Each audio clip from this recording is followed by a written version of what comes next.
প্রিয় দর্শক, আপনাদের মাঝে এমন একজনকে আমরা হাজির করব, চৌধুরী জাফরুল্লাহ শারাফাত, বিশ্ব ভাষ্যকার। আপনারা অনেকেই তাকে চেনেন। তার হুবহু কপি আপনাদের সামনে আসছে, আপনারা সকলেই দেখতে থাকুন। আবার পেটি জয়েন করো না। আসসালামু আলাইকুম। আমি ঘটক আলমগীর কবি। যাই হোক, সব কাজে নিয়োজিত আছি। যে কোনো খেলাধুলা বলেন, অনেক কিছু জানি আর কি, সব শিখে রাখেছি।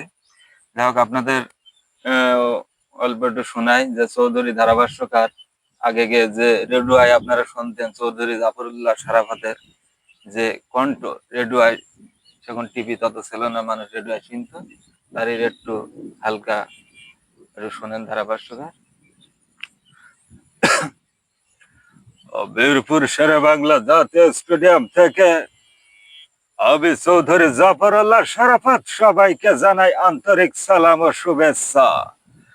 প্রচুর দর্শক আজকের এই স্টেডিয়ামে, হাজার হাজার দর্শক তার উপভোগ করছেন আজকের এই বাংলাদেশ এবং পাকিস্তানের খেলা।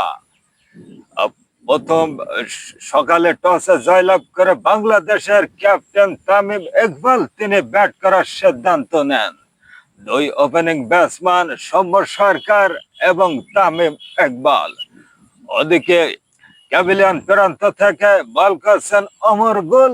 আস্তে আস্তে তিনি ক্যাভিলিয়ানের শেষ প্রান্তে ফিরে গেলেন, এইমাত্র ঘুরলেন, বল করলেন, সঙ্গে সঙ্গে মিড অফ এবং মিড অফের মাঝখান দিয়ে চলে গেল সীমানার বাইরে 4টি রান। ভালো থাকেন, সুস্থ থাকেন, আবারও দেখা হবে ইনশাল্লাহ।